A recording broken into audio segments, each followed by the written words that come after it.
오늘 시편 28편에 있는 말씀을 우리가 읽었습니다. 오늘 말씀 가운데에 또 하나님께서 주시는 은혜가 여러분들 가운데에 또 이 자리에 모인 우리 모두에게 있기를 간절히 축복드립니다.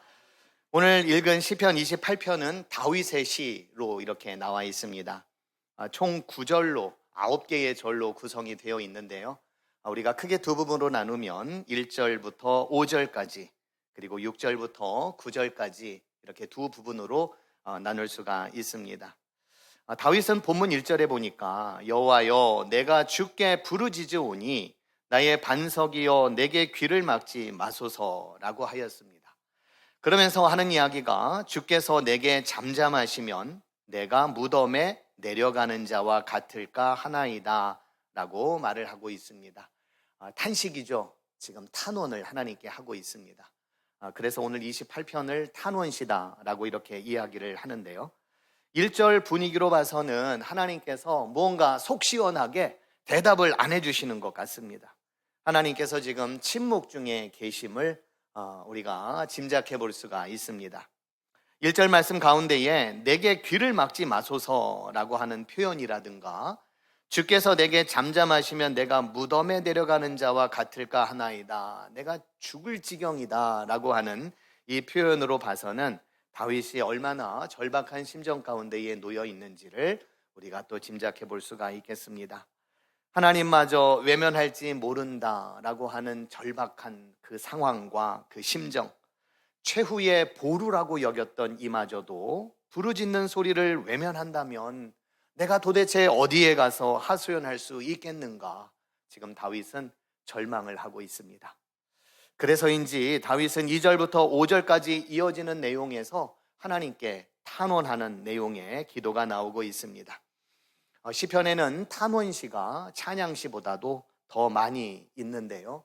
오늘 시인인 다윗도 하나님 앞에서 자신이 얼마나 힘든지를 고백하고 있고 그리고 하나님께 도움을 구하고 있습니다. 그런데 6절부터 이제 우리가 읽어 내려가면 분위기가 사뭇 달라지는 것을 볼 수가 있습니다. 하나님의 침묵 속에서 내가 무덤에 내려가는 자 같고 죽을 지경에 놓여 있다라고 했었던 다윗이 하나님을 찬송합니다라고 하는 이제 내용으로 바뀌고 있다라고 하는 겁니다. 본문 6절을 읽어가면 여호와를 찬송하며 내 간구하는 소리를 들으심이로다. 아까까지만 해도 죽을 지경에 놓여 있었던 다윗이 이제 6절에서는 여호와를 찬송하며 내 간구하는 소리를 들으심이로다 라고 하면서 뭔가 그 사이에 해결이 된 듯한 그런 뉘앙스를 풍기고 있습니다. 마치 서로 다른 시점에 쓰여진 두 시편을 하나로 묶은 것과 같은 그런 느낌이 또 들기도 합니다. 이 둘 사이에서 도대체 얼마만큼의 시간이 흘렀는지는 모르겠고 또 어떤 상황의 변화가 있었는지는 잘 모르겠지만 탄식과 탄원에서 찬송으로 바뀌게 된 그 이유가 굉장히 궁금합니다. 도대체 무엇이 다윗으로 하여금 절망에서 소망으로 이끌어내었던 걸까? 본문을 통해서 우리가 생각해 볼 수 있는 것은 절망 중에서도 다윗이 끝까지 붙잡고 있었던 것은 뭐냐면 하나님은 누구신가? 라고 하는 것에 대한 믿음 그리고 그 믿음에 대한 신뢰였습니다. 예를 들면 이렇습니다. 본문 1절에 보면 다윗이 주께 부르짖으면서 지금 탄식하고 부르짖으면서도 뭐라고 얘기를 하냐면 나의 반석이요 라고 얘기를 하고 있습니다. 정말 죽을 지경에 내가 놓여 있어서 정말 원망스럽고 한탄스럽지만 그래도 빠지지 않고 한 얘기가 뭐냐면 나의 반석이요 라고 기도를 하고 있다는 거예요. 2절에서 보면은 주께 부르짖고 간구함과 동시에 뭐라고 얘기하냐면 주의 지성소를 향하여 나의 손을 듭니다 라고 얘기를 하고 있습니다. 죽을 것만 같은 심정이지만 주의 지성소를 향해서, 지성소라는 거는 하나님의 그 궤가 있는 곳 아닙니까? 그죠? 하나님이 임재하시는 그곳을 바라보면서 손을 든다. 손을 든다는 것은 어떤 면에서는 하나님께 항복합니다 라고 하는 의미가 있겠고 그리고 하나님만을 전적으로 의지합니다. 내 손을 잡아주세요 라고 하는 그런 의미가 있는 거겠죠. 이런 상황 속에서도 내가 그 상황에 그냥 함몰되는 게 아니라 하나님은 내가 의지할 분이시다라고 하는 믿음의 고백을 그 상황 속에서도 지금 다윗은 하고 있다라고 하는 겁니다. 3절에 보면은 어떤 단어가 나오냐면 화평이라고 하는 단어가 나옵니다. 화평. 그러니까 하나님은 화평의 주님이십니다 라고 하는 그 믿음이 이 시인에게, 다윗에게는 전제로 깔려 있다는 거예요. 악한 이들의 마음속에는 악독이 가득하여서 이웃들에게 거짓 화평을 말하고 있지만 하나님은 화평의 주님이십니다 라고 하는 전제가 우리 다윗에게는 깔려 있다라고 하는 것과, 그리고 5절에 보면 그들은 여호와께서 행하신 일과 손으로 지으신 것을 생각하지 않는다라고 하면서 나는 생각하고 있어요. 뭘 생각하냐면 하나님께서 행하신 일, 그리고 그분의 손으로 지으신 것을 나는 생각한다. 그러나 저 사람들은 생각하지 않는다라고 하면서 지금 다윗은 탄식시, 탄원시를 하고 있음에도 불구하고 하나님이 어떠한 분이신지에 대해서 곳곳에 이렇게 고백을 하고 있다라고 하는 겁니다. 여러분들 같으면 어떠시겠어요? 나의 반석, 주의 지성소, 화평, 하나님의 행하심. 하나님께서 지금은 마치 침묵하는 것과 같고 아무런 대답도 안 하시는 것 같지만, 그러함에도 불구하고 다윗의 그 저변에 깔려있는 하나님에 대한 믿음은 바로 이런 것이었다. 이것만큼은 어떤 상황이 와도 결코 변할 수가 없고 바뀔 수가 없는 그런 믿음이라는 거예요. 나의 반석이십니다.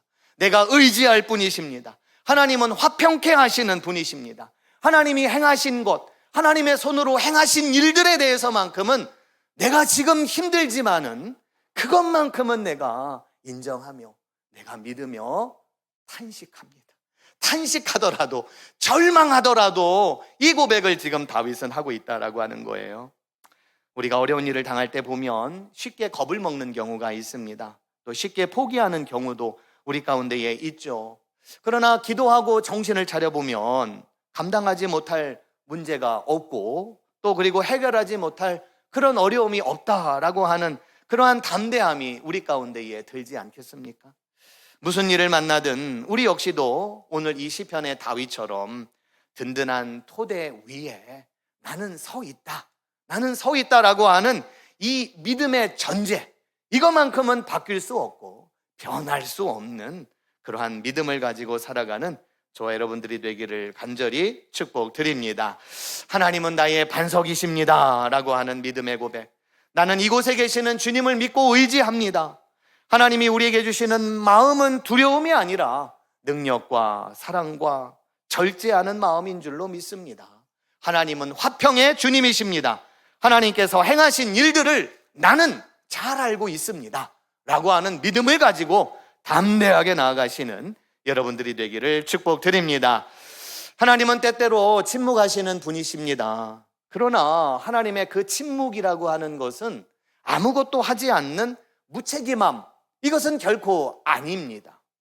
어떤 때에는 우리도 그렇지 않습니까? 100마디 말을 하는 것보다 그냥 옆에서 있어주는 것, 아무 말 하지 않고 그냥 묵묵히 있어주는 것, 함께 해주는 것, 이것이 더 중요하고 필요할 때가 있지 않겠습니까? 하나님의 침묵 이면에는 무엇이 있냐면 하나님의 애타는 심정이 있습니다.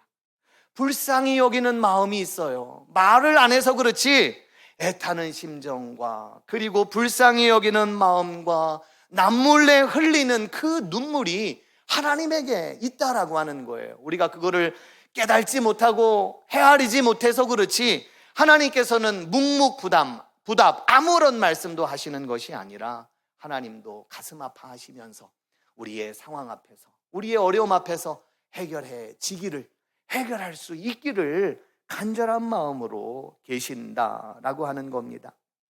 하나님의 능력이라고 하는 것은 우리가 필요할 때마다 짠 하고 나타나서 무언가 대단하게 해결해주고 완벽하게 끝장내주고 뭐 이런 것만이 능력이 아니라 어떤 때에는 하지 않으심으로써, 어떤 때에는 기다려 주심으로써, 또 어떤 때에는 가만히 지켜보고 계심으로써, 이것도 능력 아니겠습니까? 이것도 능력이죠.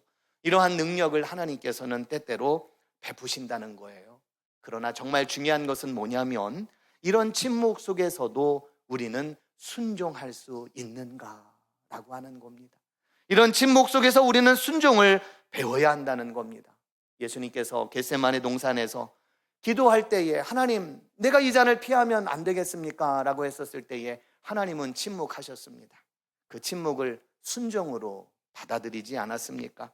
받아들이기 어려운 순간에도 기꺼이 받아들이는 것이 순종이라면 이 순종이 우리 가운데에도 하나님의 침묵 속에서조차도 우리는 순종할 수 있는 삶이 되어야겠다라고 하는 겁니다. 단원시는 찬송시보다도 더 많다고 말씀드렸습니다. 그런데 단원시도 엄밀히 말하면 찬송시입니다. 왜냐하면 단원하던 시인들은 결국에는 하나님을 찬송했기 때문입니다. 저는 이것이 기도의 본질이라고 생각을 합니다.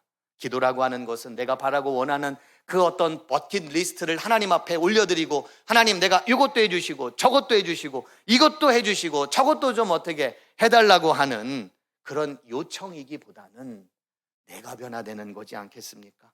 기도의 본질이라고 하는 것은 기도자의 그 마음이, 그 중심이 자기의 변화에 있다라고 하는 겁니다. 그러니까 탄식에서 찬송으로 바꿀 수가 있는 거예요. 미신과 바른 신앙의 차이가 무엇이겠습니까? 이것은 인간의 변화, 유무에 달려 있습니다. 미신을 추구하는 사람은 자기의 변화됨이 없습니다. 자기가 가진 것으로 신의 마음을 어루고 달래서 어떻게 해서든지 자신의 욕망을 성취하려고 하는 그 마음이 있다면 이것은 미신에 가깝습니다. 그러나 반면에 신앙이라고 하는 것은 하나님을 변화시킨다라고 하는 것이 아니라 하나님의 뜻을 알아 그 뜻에 내 자신이 맞추어 드리는 것, 조율해 드리는 것, 변화하려고 하는 그 의지가 바로 기도다라고 하는 겁니다. 그래서 신앙의 사람은 언제든지 그리고 언제나 변화가 수반이 될 수밖에 없습니다.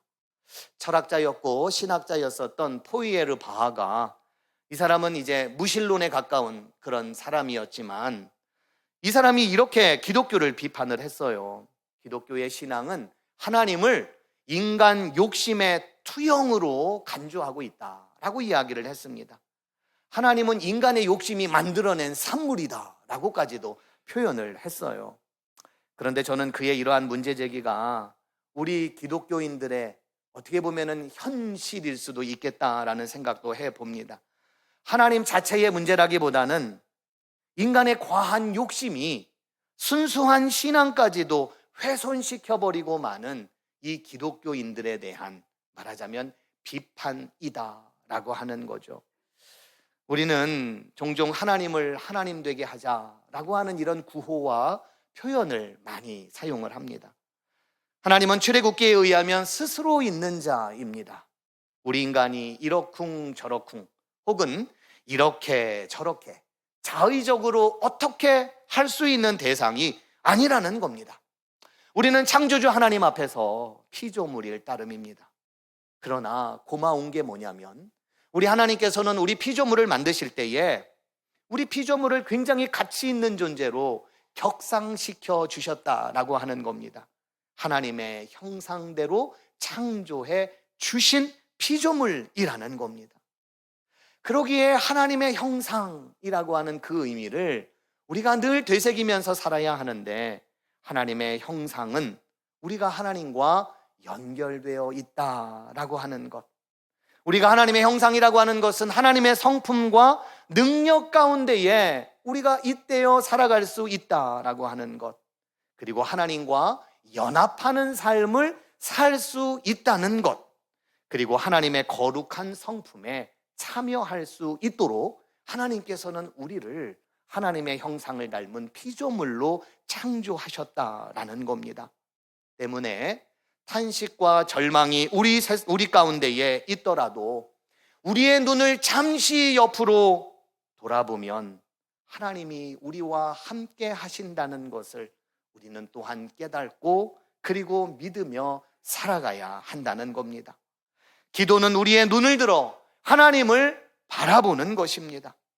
우리는 비록 절망하고 또 절망하지만 하나님은 절망의 끝에서도 계시는 분이심을 믿고 나아가는 것입니다.